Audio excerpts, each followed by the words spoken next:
Boa tarde a todos. Desculpem o pequeno atraso, problemas técnicos. Hoje a gente tem o enorme prazer de receber aqui a professora Thais Brunswick, da UFRJ, do Instituto de Biofísica Carlos Chagas Filho e do Senabio. E a Thais vai falar para a gente hoje sobre medicina de precisão em cardiologia. Obrigado, Thais, por ter aceito o convite. E aí, depois da sua apresentação, a gente dá uma olhada no chat para ver as perguntas, comentários. Obrigada. Bom, boa tarde a todos. Eu agradeço muito o convite novamente, né, da professora Cláudia, do professor Manel. Eles estão sempre trazendo novos desafios para a gente também. Então, quando eu vi a relação dos inscritos, né, quem são os participantes, eu pensei, nossa, que grande desafio, né? Que interessante que vai ser comunicar um tema de fronteira, mas para áreas tão diversas. Então, eu vou começar trazendo aí uma recapitulação, né? Só para a gente pegar quem não é da área da saúde. A gente fala muito em medicina de precisão, e quando a gente fala em medicina de precisão, sempre vem em mente a parte de DNA, sequenciamento genético. Então, como é que essas coisas estão interligadas? Então, relembrando aqui conceitos nossos lá ainda do segundo grau, né? A gente tem todo esse nosso DNA, todo o nosso código genético, ele está ali empacotado, presente dentro. Deixa eu tentar colocar o pointer aqui.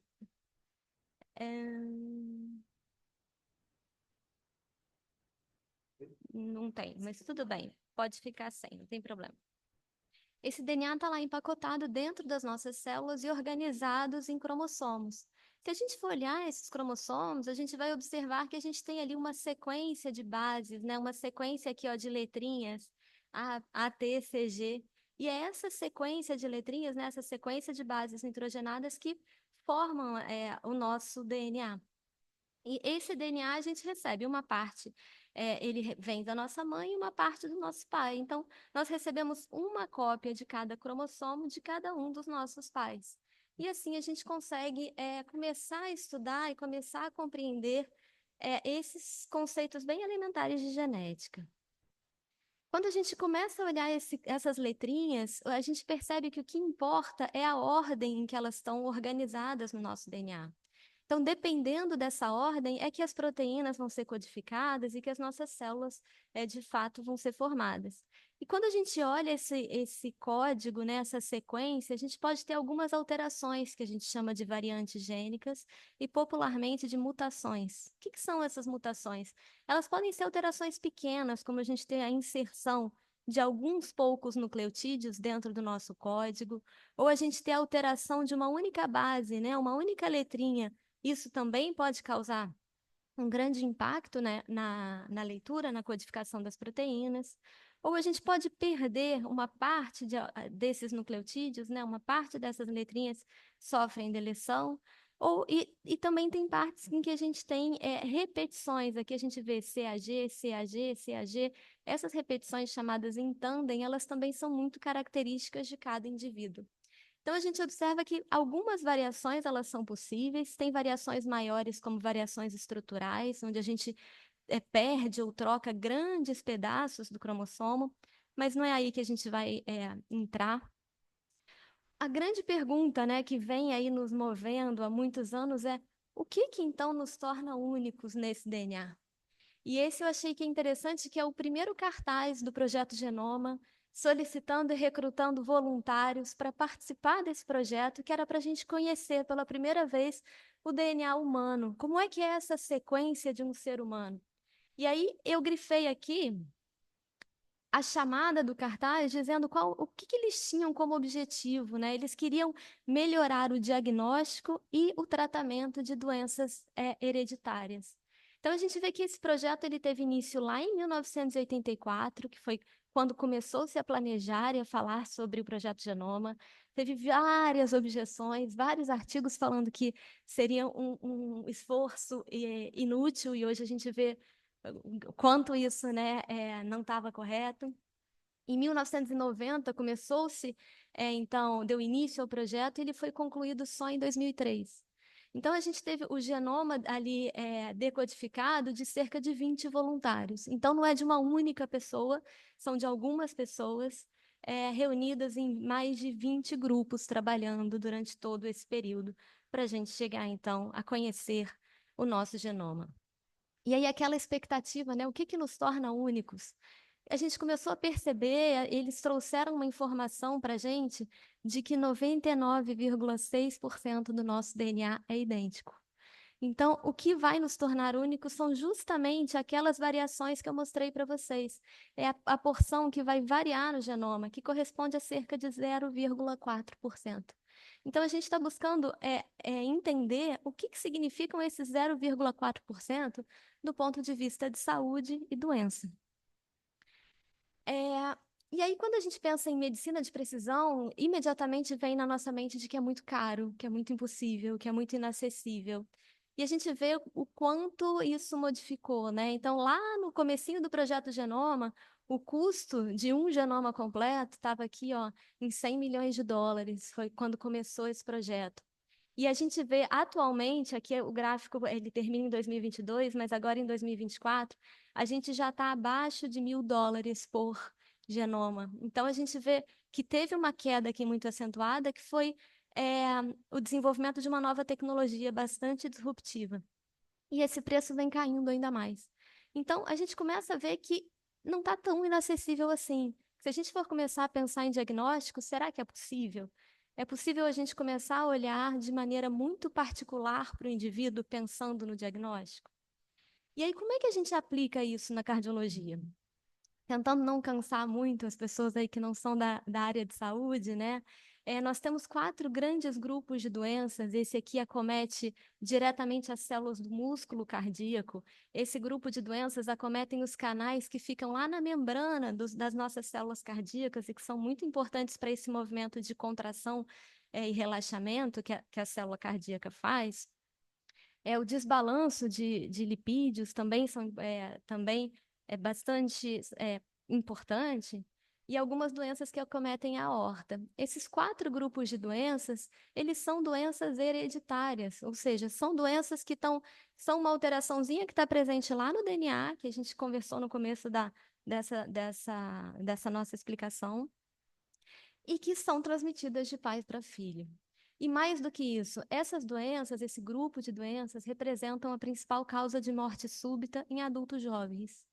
Então, a gente tem uma grande parcela, né, da população morrendo subitamente, sem ter nenhum sintoma, nenhuma alteração estrutural, e às vezes a primeira manifestação clínica dessas doenças é a morte súbita.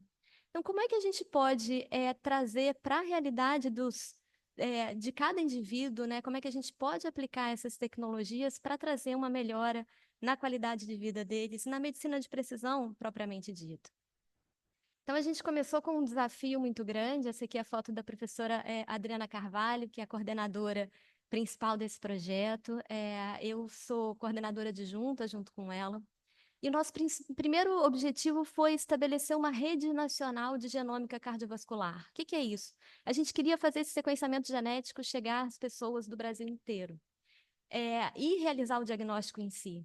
E a gente sofreu, assim, algumas barreiras de pessoas falando, primeiro, que isso era impossível.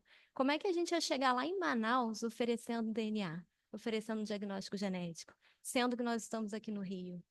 E foram 2 anos de projeto, e eu tenho muito orgulho em dizer que a gente chegou em todos os estados do país. A gente montou uma rede em que, de fato, esses exames eram enviados aqui para a gente, na UFRJ e no Instituto Nacional de Cardiologia. E a gente conseguiu demonstrar que esse diagnóstico genético ele era viável, que ele é extremamente importante do ponto de vista familiar. Se a gente está falando de uma doença hereditária, eu não estou falando de um indivíduo, eu estou falando da família dele inteira. E a gente vai ver o quanto isso impacta a família inteira. E que esse diagnóstico genético, eu acho que esse foi um dos objetivos mais legais, assim, que a gente teve muita satisfação em alcançar, foi demonstrar que ele é custo-efetivo no âmbito do SUS. Ou seja, trazer medicina de precisão para o SUS traz economia para o sistema. Então, trazendo para vocês, assim, especificando um pouquinho mais sobre essa história da avaliação familiar e da custo-efetividade, Isso aqui é a representação, e a gente tem uma representação familiar chamada de heredograma. Quem é bolinha é menina, é mulher, e quem é o quadradinho é um homem, né? O indivíduo do sexo masculino, o indivíduo do sexo feminino. Quem tem um mais é quem tem alteração genética, quem tem um menos é quem não tem alteração genética. A gente começou, então, a gente recebe aqui, hipoteticamente, esse indivíduo do sexo feminino, que tinha sintomas, por isso que ele está aqui destacado como pretinho, e a gente fez o teste genético e viu que esse teste era positivo. A partir daí, a gente começa a fazer o que a gente chama de rastreio em cascata. O que que é isso? Todo mundo que for parente dele de primeiro grau tem chance de ter a mesma mutação que ele, justamente porque essas mutações são herdadas, como a gente viu lá no primeiro slide dessa aula. Ou seja, ou o pai ou a mãe têm 50% de chance de terem transferido isso para os seus filhos. Então, a gente avalia os pais e os irmãos que têm a mesma probabilidade de receber essa alteração genética que esse próprio probando. Quando a gente faz isso, a gente observa que tem indivíduos com mais, ou seja, que tem a variação, tem indivíduos que não têm a variação. De todos aqueles que têm a variação, a gente vai continuar esse mesmo rastreio e vai continuar vendo os indivíduos de primeiro grau dele. Então, nesse caso, a gente vai avaliar os pais e vai avaliar o irmão. E aí a gente segue para essa avaliação. Nesse caso, o irmão dele também era acometido, então a gente vai seguir e vai avaliar os filhos. E a gente vai descobrir que aqui a gente tem esse filho positivo e aqui a gente tem esse filho positivo. O que que isso, gente, traz de grande informação para a gente? Até este momento, o único familiar que tem sintoma é esse. Então, essa doença ela pode se manifestar em qualquer momento da vida. E como eu falei para vocês, a primeira manifestação pode sim ser morte súbita. Então, se a gente consegue diagnosticar os indivíduos que ainda não têm nenhum sintoma previamente, a gente consegue fazer um trabalho preventivo e começar aí intervenções médicas antes que sejam tarde demais, né? Então, mostrando para vocês, lógico que esse é o impacto familiar, o impacto individual, mas mostrando do ponto de vista global, do ponto de vista do SUS, como é que isso seria feito, né? Como é que hoje era feito antes da gente conseguir estabelecer essa rede? A pessoa chegava, né, que é chamado de caso índice, e ela não realiza o teste genético, porque ele não estava disponível até então no SUS. Então, ela tem sintomas, começa-se o rastreio clínico desses familiares. Alguns familiares, clinicamente, também já têm sintomas, já têm fenótipo. Então, eles entram para uma estratificação de risco e seguem para intervenções. Mas outros familiares são negativos. E esses negativos vão continuar sendo reavaliados nesse sistema a cada 5 anos. Então, a gente tem a cada 5 anos todos os familiares necessitando fazer acompanhamento e exames regularmente. Ao passo que quando a gente faz o teste com sequenciamento genético, e aqui a gente fez um modelo com uma das doenças, tá? A gente foi com hipertrófica, e a gente fez com base na incidência e no percentual de positividade do teste genético, 37% dos casos dão negativo. E aí a gente segue esse mesmo caminho. Só que se a gente pensar, 63% dos casos testam positivo. Desses que testam positivo, a gente sai para aquele rastreio em cascata que eu acabei de mostrar para vocês. Então, o rastreio não é mais clínico, ele é um rastreio genético. E com isso, aqueles que forem positivos para o genótipo, claro, entram nesse grupo e já entram aqui pensando em intervenções médicas. Ao passo que aqueles que são negativos, eles recebem alta. Então, eles saem do sistema para todo sempre. Então, a gente conseguiu, e aqui eu não posso trazer os dados para vocês, porque ainda não foram publicados, mas a gente conseguiu demonstrar que sim, isso representa um sistema muito custo-efetivo no âmbito do SUS. Mas se a gente volta lá para aquele cartaz do Projeto Genoma, os objetivos eram melhorar o diagnóstico, e a gente consegue demonstrar que isso já é uma realidade hoje, isso é uma realidade no Brasil. Mas também o objetivo era melhorar o tratamento de doenças hereditárias. Será que a gente conseguiu? E aí tem várias abordagens, né, para isso. Uma delas é a gente combina algumas características, algumas outras descobertas, né? E uma delas é a utilização de um tipo de célula muito especial, que a gente chama de célula-tronco de pluripotência induzida. Durante a apresentação, eu vou acabar chamando elas de IPS, né, ou iPSCs, que são essas células. Mas que células são essas e por que elas são tão especiais? Essas são células que a gente consegue obter de qualquer célula de qualquer indivíduo, desde que tenha núcleo. Então, eu posso conseguir, por exemplo, uma pequena amostra de sangue, uma amostra de urina, uma amostra de saliva, e pegar aquelas células que estão presentes ali naquela fração, fazer uma manipulação em laboratório, de maneira que essas células que, por exemplo, antes eram sangue, agora elas voltam a ser células como se a gente estivesse voltando no tempo, né? Voltam a ser células com características embrionárias. O que significa isso? Voltam a ser aquelas células que podem se diferenciar em qualquer célula do nosso organismo, em qualquer célula especializada. Então, eu consigo agora gerar células neurais em laboratório, células do coração, do fígado, do pâncreas, todos mediante estímulos específicos. Então, doenças que até então tinham tratamentos muito difíceis, porque era muito difícil repor células tão especializadas, por exemplo, um infarto agudo do miocárdio, o que acontece é que várias células muito especializadas cardíacas morrem. Como é que a gente substitui essas células? Então, isso era um desafio muito grande. Hoje, a gente já consegue obter essas células em laboratório. E mais interessante, essas células carregam, lembra a história do DNA? Todo o repertório genético desse indivíduo aqui que deu origem a elas. Então, com isso, a gente abre um ramo enorme em medicina de precisão, pensando tanto em tratamentos quanto no desenvolvimento de novas terapias. Então, assim, só para vocês acreditarem em mim, ó, esse aqui é um videozinho. Essas células um dia foram células sanguíneas, hoje elas são células cardíacas, e a gente observa que são células que têm ali, ó, contração espontânea, que a gente consegue observar isso em cultura com muita facilidade. Então, os primeiros ensaios em terapias celulares, eles começaram a surgir lá em 2017, esse foi o primeiro estudo. E eles fizeram essa lógica que a gente acabou de conversar. Eles pegaram células de um indivíduo, células, né, da pele desse indivíduo, reprogramaram, né, em laboratório essas células para que elas virassem esse tipo celular especial que a gente está conversando, que são as IPS. As IPS, então, elas foram diferenciadas em tipos celulares específicos, então, aquelas foram diferenciadas em células da retina, epiteliais da retina. Por quê? Porque esse paciente estava sofrendo de uma doença chamada de degeneração macular da retina, que leva à cegueira. Essa retina, ela vai, aos pouquinhos, né, essas células vão morrendo e esse indivíduo vai perdendo a visão. Então, o que eles fizeram foi que eles pegaram essas células especializadas que eles produziram no laboratório e colocaram nesse paciente. Depois de 4 anos acompanhando esse paciente, o que eles viram é que não teve nenhuma imunorrejeição. A gente observa as células são do próprio paciente, então ele não tomou nenhum coquetel para imunossupressão. Elas de fato conseguiram ficar ali no tecido, que a gente chama de enxertia, e o mais interessante é que a doença se estabilizou, ela parou de progredir. Então, abriram aqui, né, abriram aí uma série de possibilidades de tratamentos utilizando essas células. Porém, a gente esbarra em algumas dificuldades. Primeiro, de novo, vamos pensar na custo-efetividade? Quanto será que custa para gerar uma linhagem dessas células em condições clínicas? Então, por baixo, estima-se em cerca de US$ 50.000 para cada linhagem.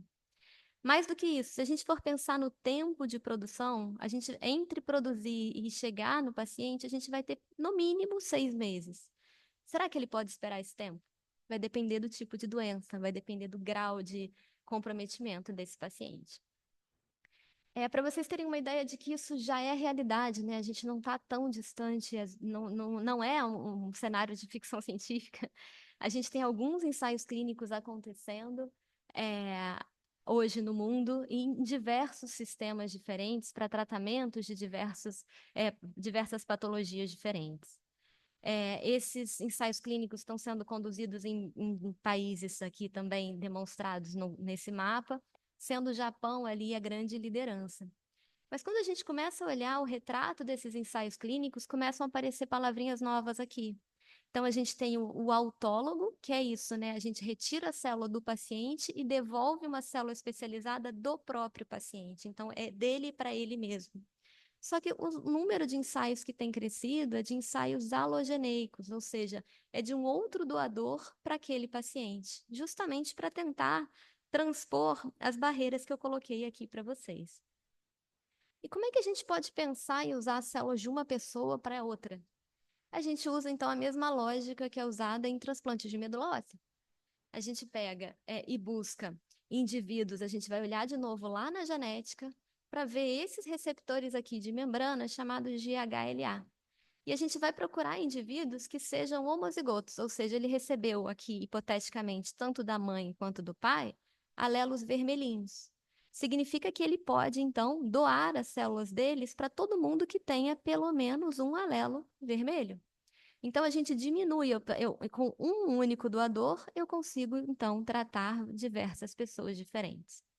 Então, a busca por esses genótipos, que a gente chama de haploidênticos, gerou, então, a busca por gerar esses bancos com essas células tão especiais, chamados de haplobancos. Mas se a gente pensar, gente, quantas linhagens será que vão ser necessárias para que a gente cubra a maior parte da população? Quantas pessoas a gente vai precisar testar para encontrar os doadores que tenham esses haplótipos HLA? Então, os desafios não são pequenos. Quando a gente olha a população japonesa, é uma população muito pouco miscigenada. Então, quando essas perguntas foram feitas no Japão, eles estimaram que 10 linhagens de IPS, somente 10, já seriam suficientes para cobrir 50% da população deles. E que com 50 linhagens eles já cobririam 90% da população. Aí a gente pensou, poxa, aí ficou fácil, né? E se a gente pensar num país um pouquinho mais miscigenado. Então, o Reino Unido foi logo em seguida fazer os mesmos estudos. E eles observaram que eles precisariam de 405 linhagens para cobrir 100% da população. Se a gente pensa, nem é tanto, né? É assim, para cobrir tantas, né? Uma população tão grande. Mas e o Brasil? Se a gente olha para a cara do Brasil, né, como é que é o nosso perfil de miscigenação? Ele é completamente diferente do resto do mundo todo. Então, como é que a gente faria para gerar um biobanco no Brasil que fosse representativo da população brasileira? A gente, então, pediu socorro, né? A gente sempre tem parceiros na vida.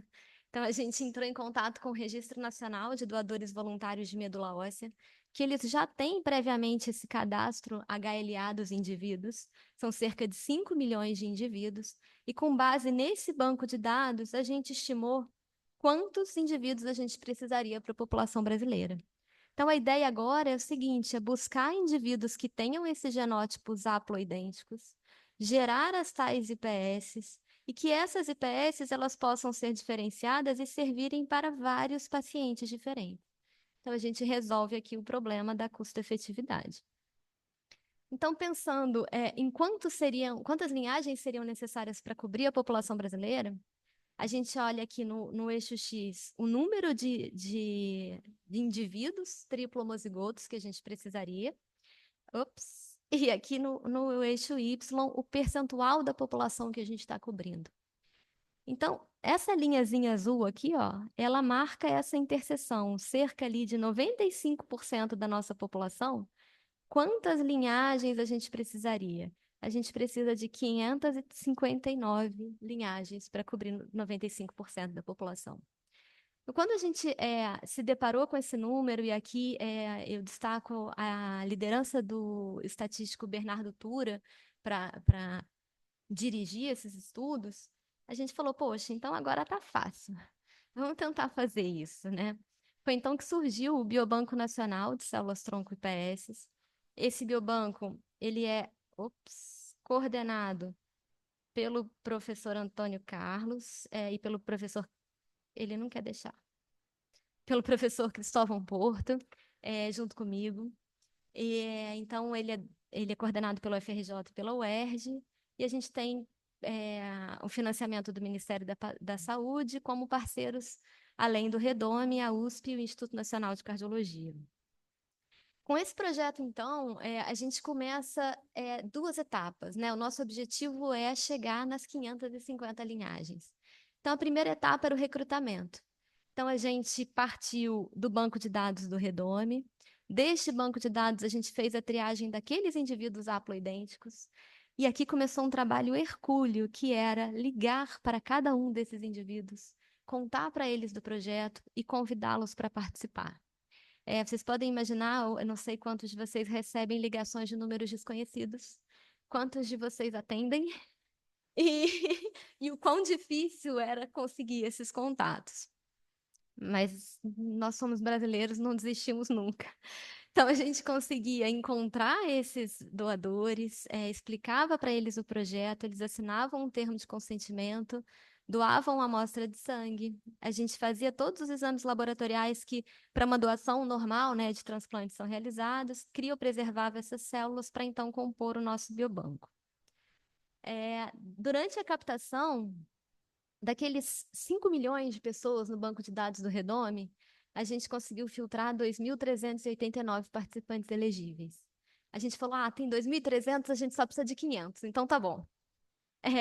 E aí a gente começou a ver a dificuldade, né? Desses 2.300, 1.200 a gente teve que excluir por impossibilidade de contato. Ou a pessoa não atendia o telefone, ou o telefone não era mais dela, e foi difícil. Cerca aqui de 1.100 pessoas recebem o nosso contato, e dessas 1.100, só 500 o contato está atual, só 500 ele pertence ao cedente.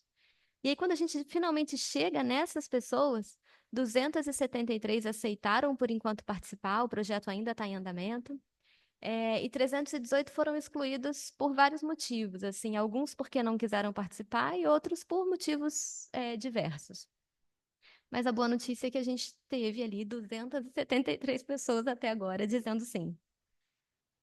Isso melhorou muito. No começo a gente só ligava e a gente não tinha uma base de dados para que aquela pessoa pudesse pesquisar.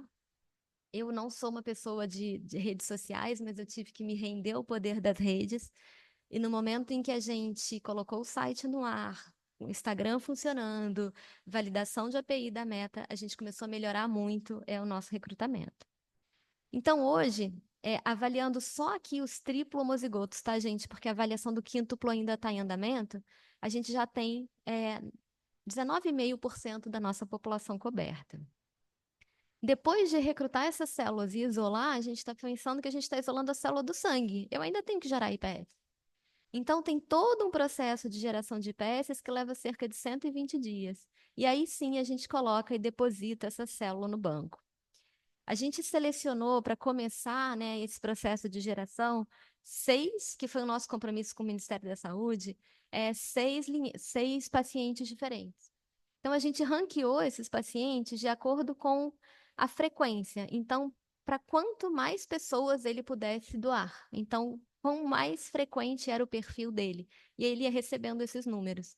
Dentro daqueles que a gente tinha, né, que a gente tinha com as posições mais altas no ranking, a gente então usou para gerar as IPS. Então, aqui eu apresento para vocês as famosas células tronco de pluripotência induzida. São uma colônia enorme de células. Cada pontinho desses que vocês estão vendo é uma IPS diferente. Se eu pego um único pontinho desses e expando, esse pontinho é capaz de gerar todas as células especializadas de um indivíduo.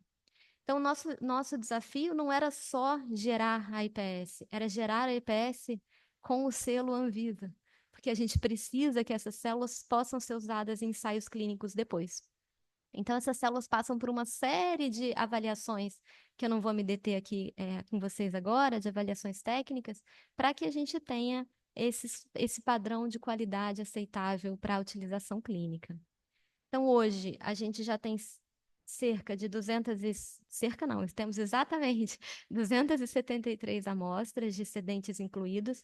Isso foi até uma semana atrás. 250 amostras já estão, de fato, coletadas e criopreservadas. Essa diferença aqui ainda são indivíduos que estão fazendo a coleta hoje. E a gente já tem 15 linhagens de IPS em grau clínico. Essas 15 linhagens pertencendo a 6 indivíduos diferentes.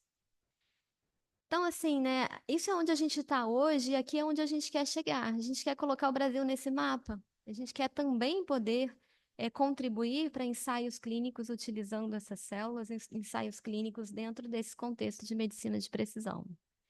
Essa é a equipe que trabalha conosco no Biobanco, uma equipe que trabalha sem parar, na verdade. Eu agradeço tanto aos cedentes, representados aqui pelos nossos super-heróis, quanto a diversos parceiros que a gente foi encontrando no caminho, empresas que gostaram da ideia e que estão trabalhando conosco sem zero de contrapartida, realmente porque abraçaram a ideia do projeto, e, claro, né, os agentes, as agências de fomento. Então, eu deixo aqui o meu muito obrigado e o nosso contato. Espero que eu não tenha cortado o tempo aí, Claudinha. Muito obrigada, Thaís, pela apresentação, interessantíssimo, o projeto todo e o biobanco. Eu não sei se tem alguma pergunta no chat que eu não vi até agora, se alguém quiser fazer algum comentário, escrever ou falar, são bem-vindos, Manel também. Eu tenho uma perguntinha bem básica para você, que eu imagino que fazer cultura de célula já é um problema enorme. Então, como é que vocês lidam com a questão da contaminação e a questão da célula IPS, ela não diferenciar em nada, ela se manter indiferenciada, né? Então, quando a gente faz o cultivo para grau clínico, tudo muda, né? Então, assim, a gente tem os centros de tecnologia celular, então tem um deles que está instalado no Instituto Nacional de Cardiologia. Então, isso foi processado lá dentro. Essas salas, elas têm diferenças de pressão entre elas, tem sala de paramentação, duas salas de paramentação prévias com diferenças de pressão positiva, tem controle de número de partículas no ar, tem controle de número de partículas dentro do fluxo, tem controle de operação. Então, os operadores fazem aquele teste de ponta de dedo, não sei se vocês já viram. Eles, depois de toda a paramentação, eles calçam a luva, aí abrem o fluxo, aí passam um cotonete assim em volta de todos os dedos e passam um esfregaço de cultura de bactérias e deixam essa placa aberta durante toda a operação. Quando eles terminam, eles fazem o mesmo procedimento e colocam ali também. Aí essas placas são mandadas para análise para 15 dias, para garantir que no procedimento estava tudo limpo. Todos esses reagentes, eles têm certificação em grau clínico. E ainda assim, quando eles entram e vão entrar um novo lote, a gente tem que fazer todo um sistema de validação. É, Todos os equipamentos têm certificação e calibração, todos os procedimentos. Então, cada célula dessas, e a gente trabalhando no fundão, às vezes dá muito nervoso, né? Porque falar, eu só vou trocar meio, é rapidinho. Mas cada célula dessa, entre cada paciente diferente, é como se você começasse tudo de novo. Então, você esteriliza o fluxo todo, sai da sala, desparamenta, descontamina, paramenta de novo, volta, faz tudo de novo para um novo processo. Então, é, é por isso que o custo é tão alto, porque você tem um custo de controle de qualidade, tanto de manipulação quanto de ambiente, que não são triviais. E a gente precisa ter regulamentação, precisa ter liberação da Visa local. Então, para vocês terem uma ideia, uma das vezes que a Visa local esteve lá conosco, ela nos chamou a atenção, não foi um ponto muito, muito crítico, mas ela nos chamou a atenção que a gente estava usando nos criovaios uma caneta própria para tanque de criogenia. Só que a caneta de tanque de criogenia, ela sai.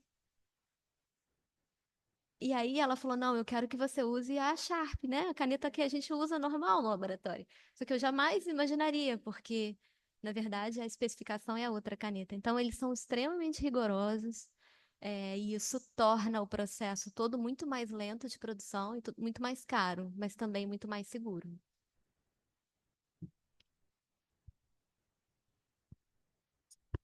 Então, Thaís, obrigado. Brilhante, como sempre, suas conferências. É, eu fiquei um pouco, assim, perdido, assim, uma expectativa eu entendo, acho ótimo o trabalho que vocês estão fazendo de criar esse banco. Mas quanto que esse banco está perto da pessoa chegar e retirar o que está lá? Quer dizer, entre o desenvolvimento da célula, entre o desenvolvimento da linhagem e você usar isso para uma terapia, para um tratamento, Eu sei que não tem tratamento, você pode injetar a célula e esperar que ela vá, de alguma maneira, beneficiar o coração. Mas a pele, osso, músculo, isso existe uma engenharia mesmo disso daí, né? Você acha que está muito longe essa engenharia? Porque essa é a parte básica do trabalho. Agora vem uma parte quase, sei lá, médica do trabalho, não sei.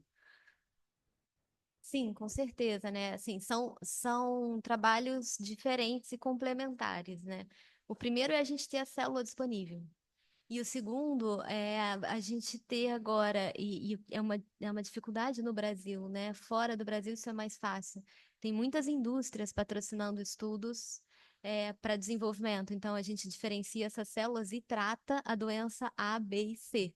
No Brasil, isso ainda é muito incipiente, com certeza.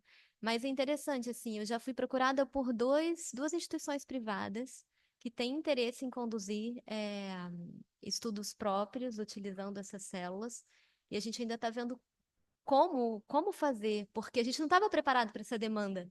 A gente está muito acostumado com a demanda do público. Mas e como é que é a demanda do privado, né? Então, isso também tem todo um setor regulatório, um setor jurídico, que o Brasil ainda está incipiente.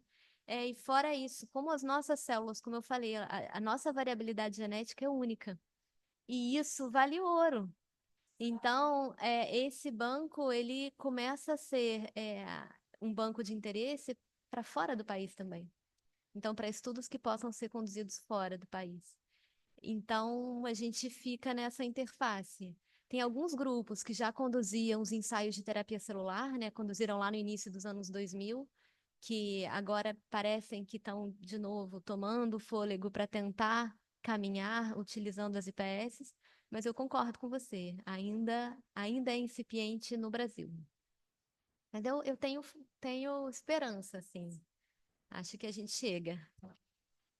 Você deve ter respondido, que eu estou chegando só agora, a pergunta de quais são as, digamos assim, as indicações mais importantes para o uso da célula-tronco nas questões do coração. Você já respondeu a isso ou não? Porque se não respondeu, é uma pergunta que eu tenho, que eu queria saber quais são as mais importantes aplicações que seria da questão das células-troncos no uso das doenças coronarianas. Por exemplo, fibrilação. É possível, né? Porque são muitos casos, fibrilação é um assunto que afeta muita gente, né? Eu posso até voltar aqui na série. A gente tem, a gente tem algumas doenças cardíacas que têm origem hereditária, né? São grupos de doenças que acometem o músculo cardíaco, que acometem canais, que acometem a aorta propriamente dita, ou que alteram o equilíbrio ali de lipídios. Essas doenças são doenças hereditárias, e que a gente pode pensar em intervenções para essas doenças. Mas, atualmente, pensando em terapia celular especificamente, deixa eu tentar chegar aqui. O que tem recebido investimento, na verdade, a gente tem aqui, ó, se você olhar no sistema circulatório, tem 4 ensaios clínicos em andamento. Na verdade, o que recebe investimento, principalmente de um patrocinador privado, é aquilo que tem maior incidência, porque é o que você vai ter maior chance de comercialização no futuro. Então, tem muitos ensaios relacionados a tratamentos de infarto agudo do miocárdio. E aí pode ser decorrente, né, de doença arterial coronariana ou por uma outra causa. Mas é um número muito expressivo de pessoas que perderam células cardíacas especializadas e que precisam repor de alguma maneira. Então, essas células seriam uma maneira de reposição. Então, tem alguns estudos, no Japão principalmente, são 2 pelo menos, que estão trabalhando na questão do infarto agudo e indo mais até para quase falência cardíaca, pensando em transplante.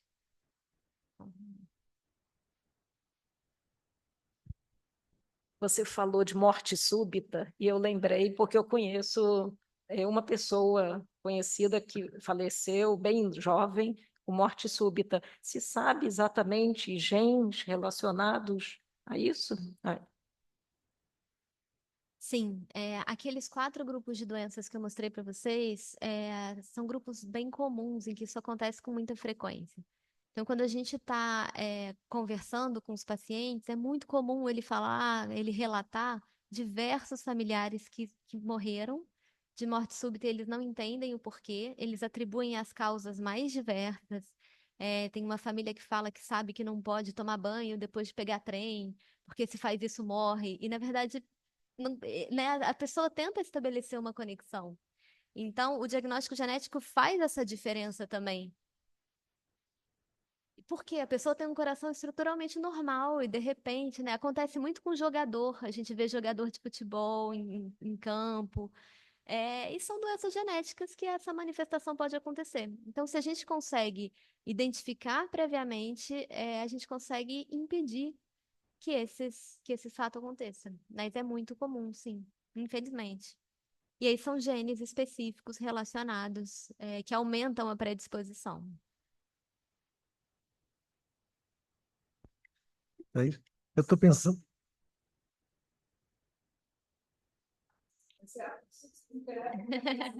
Fibrilação atrial. Fibrilação atrial. Eu desconheço estudos que utilizem célula-tronco para tratamento de fibrilação atrial, porque elas podem ter várias causas. Se a causa for um canal específico, um canal de membrana específico que está acometido, a gente pode até utilizar as células-tronco como uma ferramenta para entender o mecanismo da doença e pensar num tratamento. Vou te dar um exemplo. A gente tem uma doença que acomete canais iônicos chamada de síndrome de QT-longo.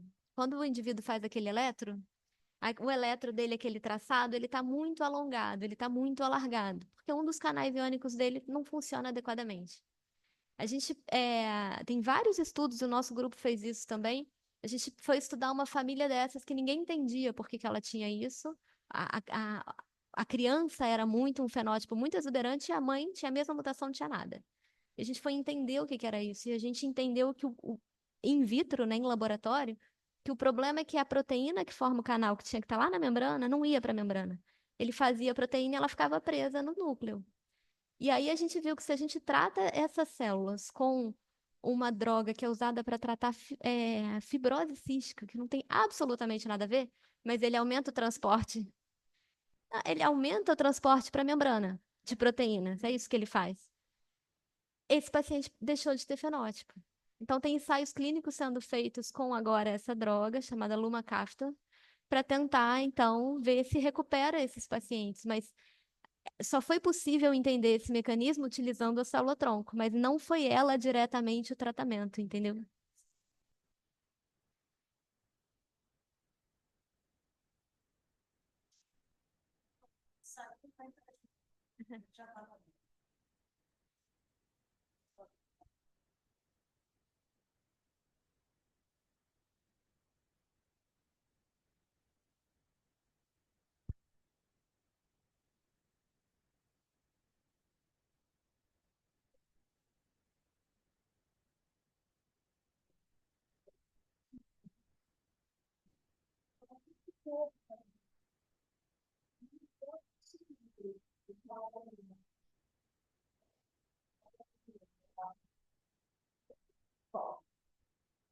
não, eu só estava pensando, Thaís, se isso volta, porque vocês saíram de um banco de doador de medula óssea para transplante de medula óssea. Mas com esses pacientes, se vocês conseguirem cobrir 90% da população, você não precisa mais do banco. Você extingue o banco que deu origem a vocês. Porque agora basta você usar uma célula-tronco de sangue induzida desse grupo daí e fecha o banco de pacientes de medula. Na verdade, a gente começa a extinguir a necessidade de vários outros bancos, né? E quem sabe um dia a gente chegue nos transplantes, que a gente consiga chegar nessas células. Tem grupos fortes trabalhando em transplante hepático, principalmente. Quem sabe? Haploidêntico. Sim. Assim, tem várias possibilidades de ramificações. Mas é super difícil, porque a gente só precisa que a pessoa atenda o telefone.